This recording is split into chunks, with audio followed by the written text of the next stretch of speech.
I'm going to go out on a limb here, Nick. Don't edit this out. I actually think I'm going to get some hate from this. I don't care because we're here to save lives. There's some good in shaming people. I'm going to tell a quick story. Back in the day, I used to be jacked. I wanted to be big. That was the style back in the day. I had a landscape business. Steve, if you're watching this is about you. One person changed my life, Nick. Okay, I'll tell a quick story. I had a landscape business. My nickname, you know what my nickname used to be, Nick? Big Dog. Okay, I was a bouncer in the winter and had a landscape business. And I guess, growing up, I had dyslexia, I was learning disabled, I was riddled with insecurities. And back then, being big was the thing. So I got big, I was jacked, I used to leg press a leg press, Nick. There was no more room for weights. I used to put people on top of the weights, okay? On top of the machine. I would do all the weights, and then I would have 2 or 3 people sit, and I would go, like a fucking monkey, okay? Well, in my attempt to get big, I used to eat raviolis and put a whole pound of chopped meat. My mom used to go, "Oh my God, Michael, you're gonna have a heart attack." Well, I had a landscape business. I got sick one year. This guy, Henry Connolly, you may know these people, Steve Flanagan, Billy, Sean Sullivan, God rest his soul. They all ran my business for 2 weeks. I got pneumonia and I got sick, okay? I got jacked, but I also got fat. I got real fat. I was up to 248. I was a monster. I mean, I was bouncing, Nick, and I would throw people like 2 guys out the door at the same time. I was like a machine, okay? And that I was very proud about this. They run my business. They came to give me the cash for the day. I was still living at my mom's house. I was a young guy, and I had a garage and all my equipment was there. He rang the doorbell. I was sick. It was like 98 degrees, and my mom was like anti-AC back then. I had shorts on. Gonna get to a point here. And I go to the front door, and he's going to give me the cash that he collected for the day. And now this kid, Steve Flanagan, love you, Steve. You changed my life. He rang the doorbell to give me my money. And I came to the front door with just boxer shorts on with my shirt off. And he looked at me and he went, "Ugh."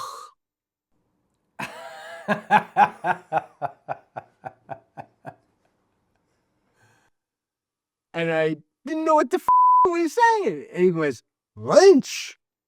Because I always, wore Michael, the name of the company was Michael D. Landscaping. I always just wore Michael D. Landscaping t-shirts. I look huge. He went, "Ugh, Lynch, you're fat." And Steve looks like the epitome of the fighting Irish guy, the little leprechaun guy, right? Badass, even tough dude, but it wasn't like I was getting girls back then or whatever. And he goes, "Lynch." He goes, "God, you're jacked, but you're fat, dude." He goes, "When you're better, me and you got to hit the track," because we lived up the block from Holy Trinity High School and they had a track. Nick, I kind of laughed. I closed the door. Steve Flanagan me up. He shamed me. He went, you had to see the look of disgust, because Mike Lynch, everybody knew me in the neighborhood of this big, tough guy that fucking beat up guys or whatever. Sure. And the gross look on his, I loved women. I wasn't attracted to Steve, but his look on his face. Yeah, but he's a peer you respected. But the way he looked at me shamed me. I felt shameful. And at that moment, and my doctor I had blood work, wasn't that great, Nick, a couple of months beforehand, but I blew off the doctor. Yeah.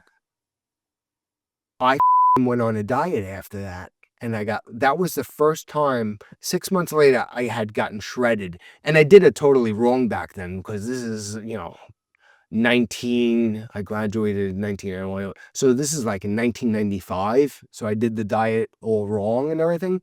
But that shame, I don't know where I would be, Nick, if Steve Flanagan didn't look at me. If I didn't go to the front door that day and get shamed by him, I don't know where I would have been. because there was some sort of thing on his face that really kind of knocked on my insecurities, on the door of my insecurities, and I changed.